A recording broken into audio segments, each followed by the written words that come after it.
So thank you very much, everyone, for being here this afternoon. I know your time is valuable, so we appreciate you spending it with us today. We want to talk about the role of vision in why children struggle and how does that impact their learning, attention, behavior, and even anxiety. So I'm Dr. Lorenzana. I'm joined here today by my colleague, Dr. Ron Gall, who will co-host with me. One of the things that you should have gotten already in your confirmation email, you should have gotten a document with the red flags. And then if you haven't, that's one of the things that we can do is go ahead and put them on the chat for you. But that'll be an important piece of a document. And how about you, Dr. Gall?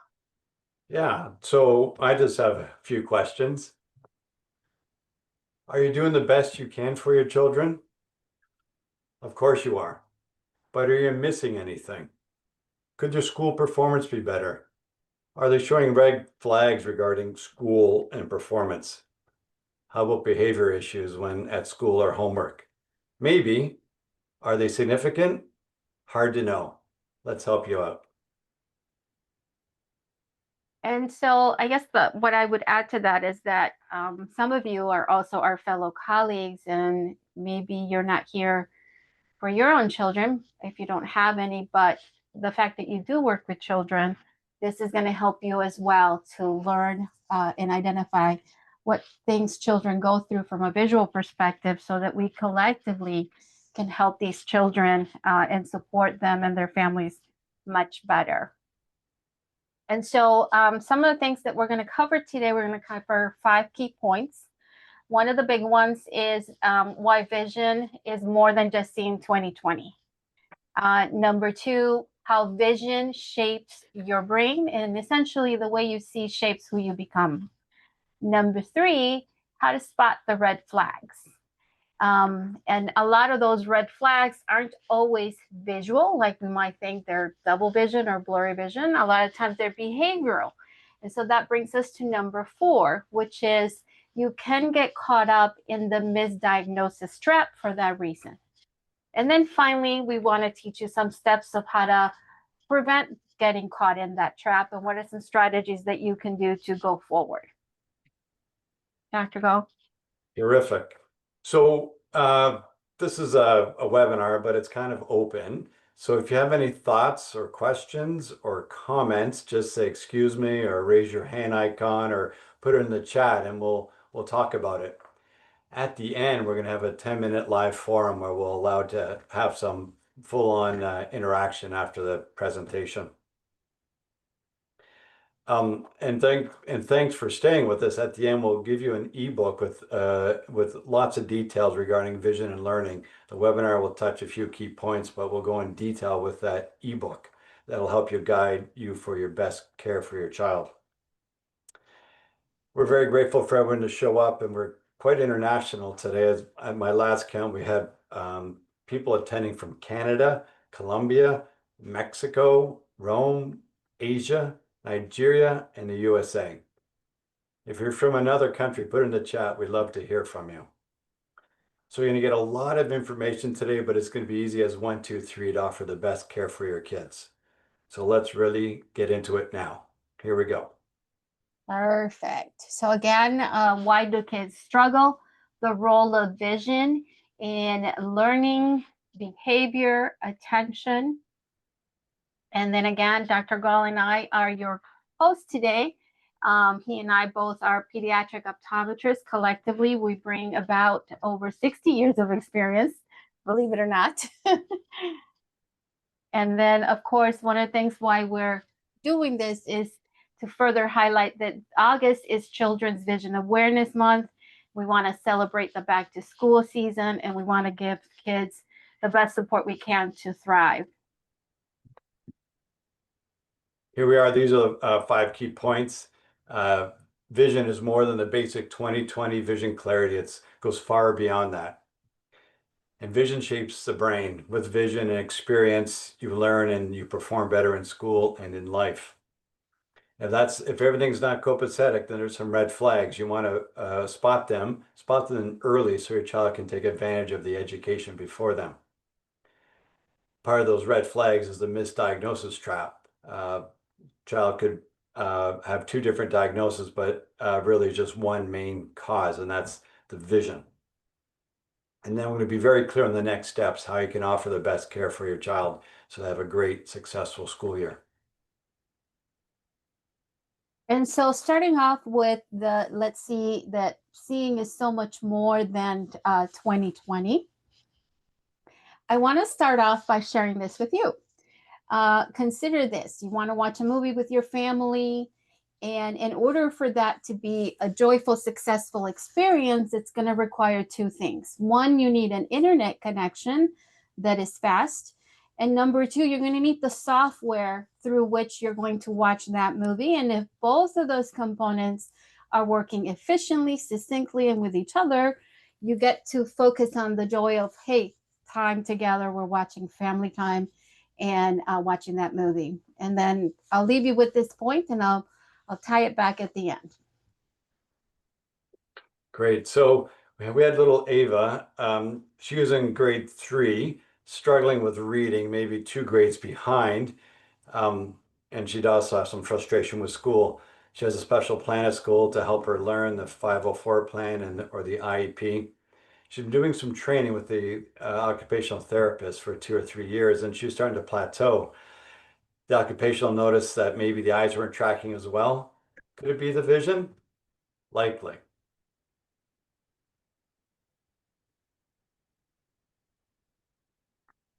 So here she went for a general eye exam, and they said everything's fine, things are 20/20. Went to a pediatric optometrist, was diagnosed with poor eye alignment at near, called convergence insufficiency, and some processing delays. The anticipation wasn't right, the precision or the speed.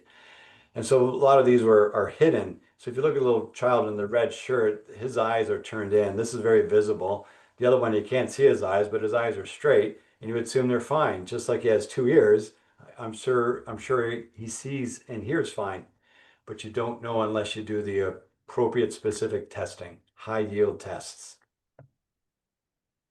So there are many treatment options available for Ava. However, her parents chose to go forward with vision therapy partly because of how far behind she was. And so to address that visual processing issue, one of the things that happened to her is that as she started the program in our office, you could see that this is her standardized school scores. She started our program in the fall. This lined up beautifully when she started the program and how that matched up with school. She started in the fall. She and her classmates get tested. She's significantly below her classmates. She continues through our program and she gets retested in the middle of the school year along with her classmates. And she had a 95% improvement in reading and an 85% improvement in math. Now, it isn't to say that, and I think, first of all, that you could tell that the teacher was a really good teacher because all the kids got better, but her scores were significantly better. Nice So job. then, Nice job, Dr. Lorenzana. thank you. Point 1. So back to the internet software analogy. So 20/20 vision says we have an internet that there's information going back, but how's it being processed? Is it the right anticipation? Is it precision? And is it fast enough? And so bringing it back to me tying that example that I gave you at the very beginning, that was very obvious. We want to watch a movie. We want to focus on the joy of that. That required the internet connection and the software connection. That's kind of what happened with Ava, right? The joy for her, the goal for her was to succeed in school. She needed the internet piece, which is the eye-brain connection, addressing those visual processing disorder problems. And the software piece is the teacher teaching her the things that she needs to be able to accomplish that goal of learning. This is point 2. So learning is multifactorial. So it comes in many ways, comes in through the vision, and it also comes through the experience.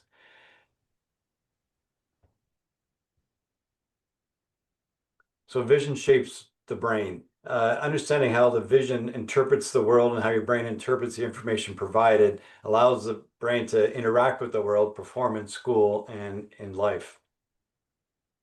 And so if I tell you that we are born with legs, but we don't know how to walk, even though we're born with the legs, we need to learn to walk, you would not debate me on that because that's an extremely visual process. Unfortunately, vision is an equal process that you need to learn how to see, but it's not as equally visible as observing someone how to learn to walk. So we kind of just make the assumption that children can see and that their vision is developing as it should. This is the reason why we say that the child's first eye exam should be at 6 months of age, because there's a developmental component to vision. And we want to make sure that that process is going in the timely manner so that it's happening for the child to have what it needs for development.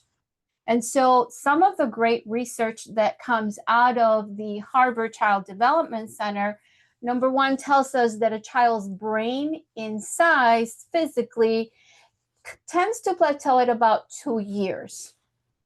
However, what Could continues... I just jump in and add, Sorry. Dr. Yes. Lorenzana? You want me to go back? So the brain at 2 or 3 years of old is about adult size, which just means, trying to put an analogy, in 86 billion neurons. And each neuron, you can imagine it's a magic tree, and the tree has branches and roots.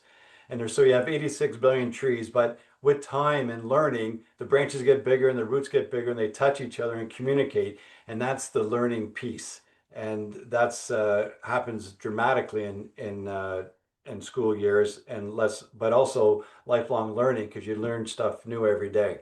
So it's the branching out and the connecting is so important. Yes, so thank you for that clarification. So yes, so then what happens is the brain physically reaches its goal, but the developmental piece of it continues on throughout life. And again, here in this chart along that numeric line, what it's trying to point out to us is that vision is so dominant for brain development that before we develop cognitive abilities or before we can develop language, vision has to develop first so that it can start to send all those right signals into the brain so the brain has the information it needs to continue on with that development. Nice.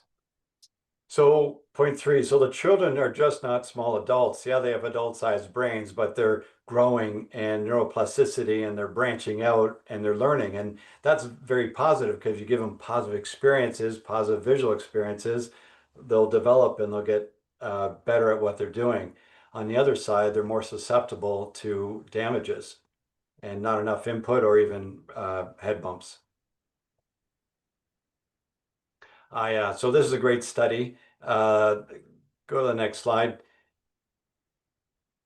They took 3 groups, one of children. One was reading disorders, they have poor readers, and they had another group with ADHD, just diagnosed ADHD, and then typical readers. And they tested them out on their skills, particularly their vision information processing skills, which is when the vision leaves the cameras and gets to the brain, what does the brain do with it?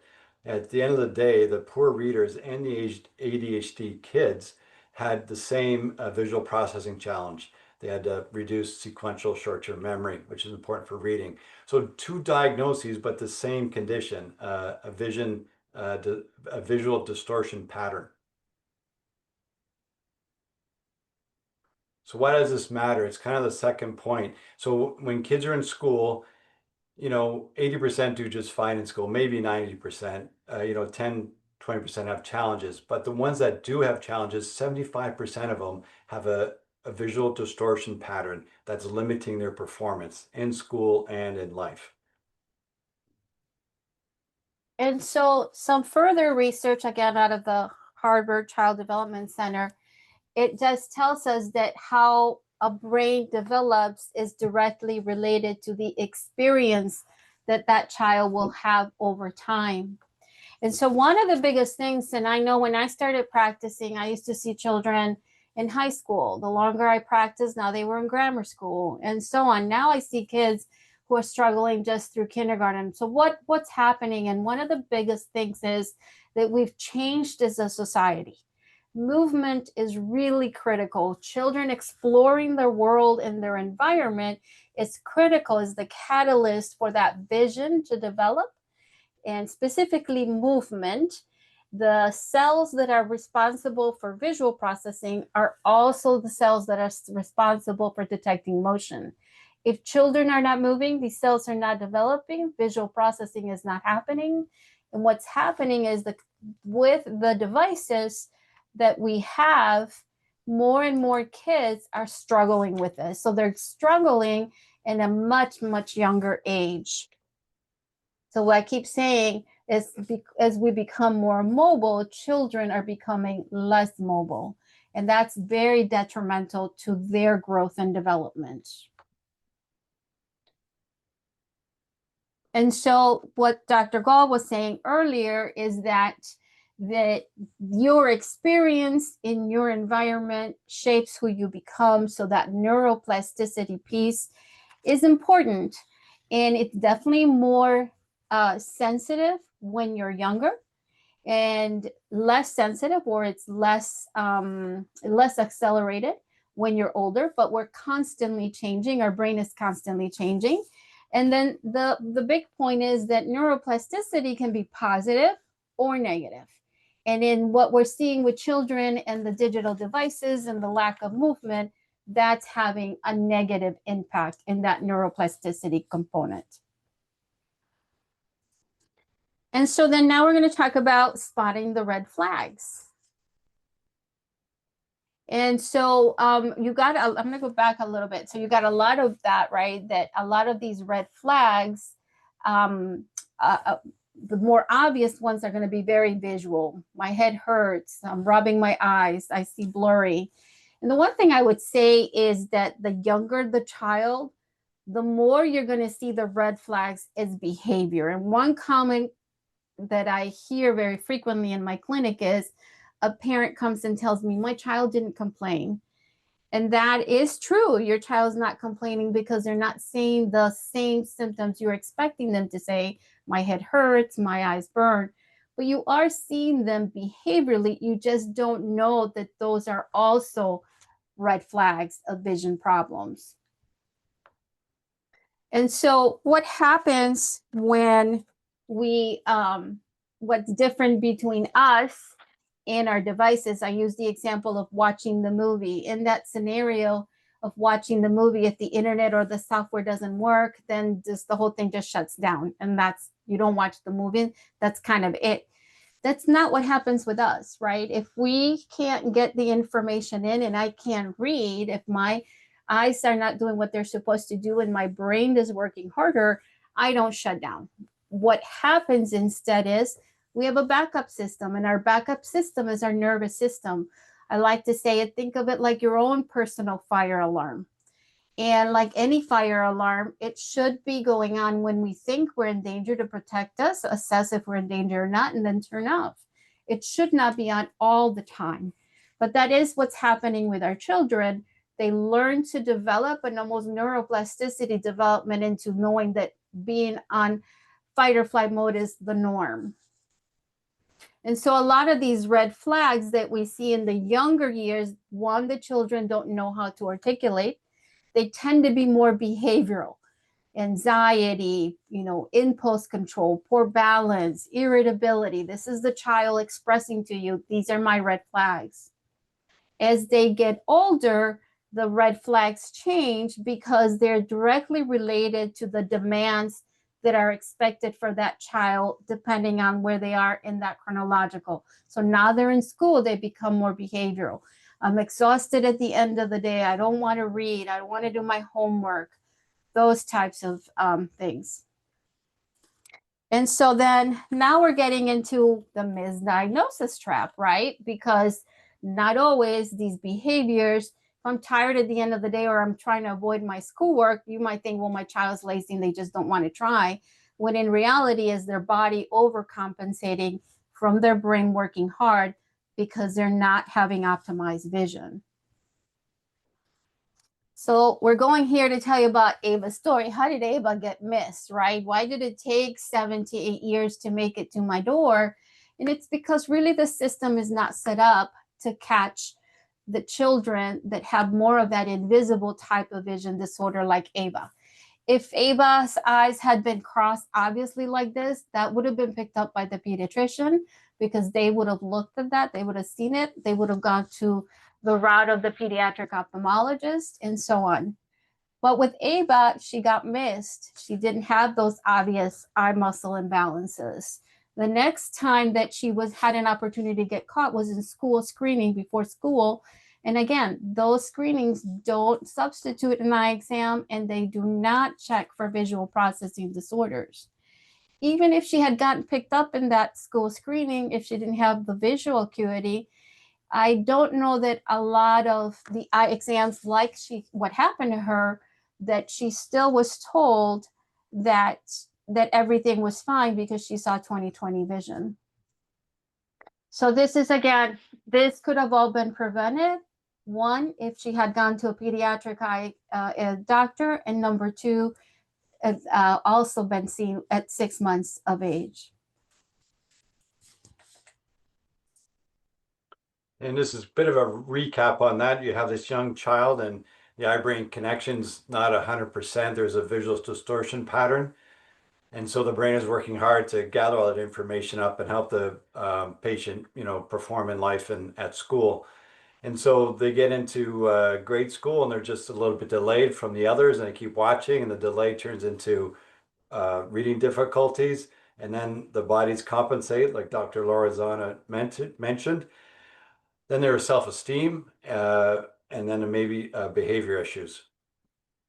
Ultimately, you want the other side of the coin. Humans just want to learn. We want to light that little candle of curiosity and make it glow, and they want to learn more. And that happens when the eye-brain connection is 100%.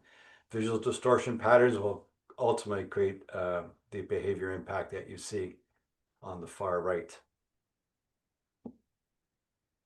Yeah, the next step forward. So what are you supposed to do? We have a few things here. One, you want to have your children see Dr. Lorenzana or myself, and we want them to have a great, successful school year. Be aware of the red flags. You're aware of them, see them, act on them. The earlier, the better, so they can take advantage of the education before them. Kind of get a baseline vision test. Another reason to get a full, complete eye exam, particularly for athletes or dancers or gymnastics. They're more susceptible to head bumps, and we can track any concussions. Engage in the all brain activities, which is movement. When you move your body, your vision is moving, and it all makes the right connection. So further to that, number 5, limit the devices and go outside and play. Play kick the can, hide and seek, all that good stuff. Next. Yeah, so healthy brain, healthy life. And these are little things you can do: supplements, good rest, good food, hydrate, move and exercise. And if you're really keen, you want to test, maybe that red flag is bothering you, you don't know, you could just test the visual system. Have the child look at something 6 inches from their nose and hold it there for 10 seconds. Can they do it nice and steady? Does one eye go out, or do they vibrate a bit? If it just doesn't seem nice and smooth and solid, give us a call.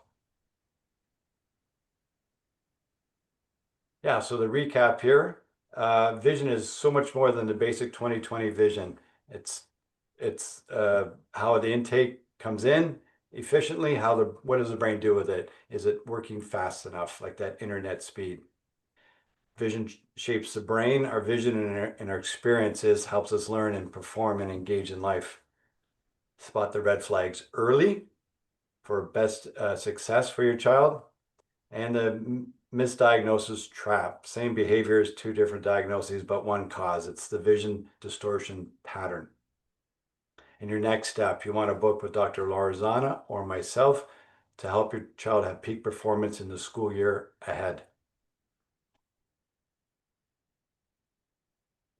And so this is our contact info. If we're not in your area, then we do ask you seek out a pediatric optometrist, because again, what's so key about that is that they're going to take into account that developmental component division. The brain, neuroscience tells us, doesn't finish its development until about 25 to 28 years of age. So this is throughout. And if we want our children to succeed, we want to make sure we're catching all those issues to optimize the quality of their life. And you guys, at this point, we have finished. We're extremely thankful for being here. Does anyone have any questions? Any thoughts or comments? I don't see the chat, Dr. Gall, but if you see it, you can ask the question. And yeah, I'm looking for the chat. I apologize. I have a question. I got it. Go yeah, ahead. absolutely. Go ahead. So, my name is Edith. Hi, Mama L. Hi, Edith. I will put my Hello. camera on. So many titles. Mama L is one of them. You just ousted me. Yes, I am one friend of her daughter's, and Angie told me about the webinar, and I was just very interested and neurology and then obviously ophthalmology. And so then I have a niece that she wears glasses. She does struggle with anxiety in school. She's not performing to the level that our family knows that she is capable of. I feel like there might be a little traumatic event once my sister and my niece left a home where it was stable. So I think there might have been a connection there. But you guys mentioned earlier about how when a child might not be like a 70 or 100% to continue to do their homework or to do the things that they need to do, and a parent might consider that to be laziness. I kind of wanted to ask you guys, how do you kind of understand whether it's laziness or whether it's something more serious that maybe the parent needs to focus on? That's a really, really great question. And you brought significant points to the conversation. Number one is that intuitively, you as a parent know the capacity of your child, and you can tell that your child is not performing at the level that they have the capacity to. And that's a very common thing that I hear from my parents. Number two, there's very numerous research out there that tells us children need to feel safe to learn. And I would invite you, and I think I'm going to send you our webinar that we did last time. It was about brain injury in children. And Dr. Wontak, are you still here? He's the one who taught me about the 3 T's. So that brain injury can come, brain injury can be an umbrella. And that umbrella has 3 major prongs, 3 T's, we call them: thought, toxicity, or physical trauma. And thought would be things that are, socio-emotional, which is one of the things that sounds like what you're, just from the brief history you gave about your niece. The very first thing I would do is go through and have a pediatric visual evaluation, because that's going to look at those foundational pieces. One, is she developing in that timely sequence that she has the abilities to meet what's expected of her? That way, when something extra like a traumatic event comes in, she has enough reserves to cope with that or not. So that would be my first thing. I'll send you I'll send it to you, the replay on that webinar. The red flags, if you didn't get the red flags, that's number 2. Number 3, definitely have that pediatric vision evaluation, because like we mentioned in that one slide, vision is foundational to everything else. What would you add, Dr. Gall, to that?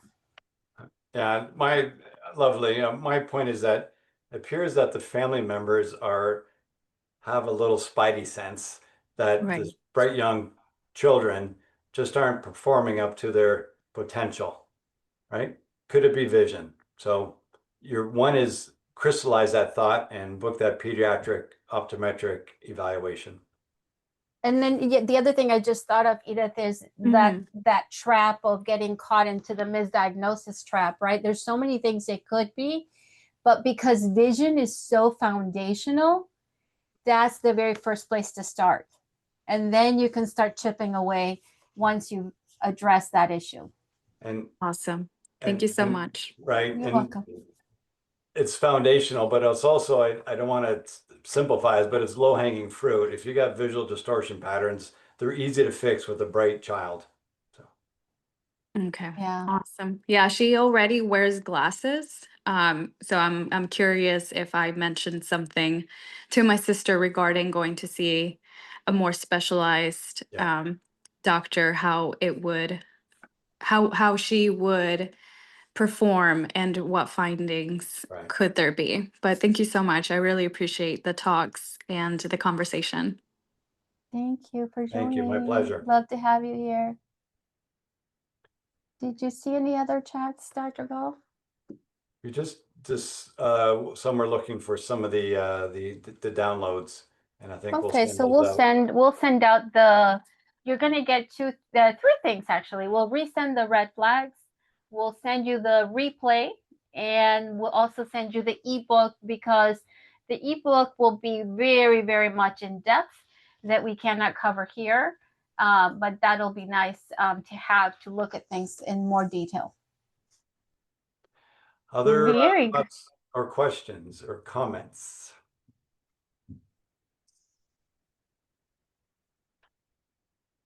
I don't see any others in the chat. So I think this is, oh, hang on 1 second. So somebody just came in. Hello, hello. Yeah, so I think if you guys don't have any other thoughts or questions, this is a good point to stop. And again, thank you so much for showing up. We love kids, and we love that you are helping us support kids, because we do it together. It does take a village. So thank you for being here. Thank you for your time. Bye, everybody. Good night. Good night. Bye-bye.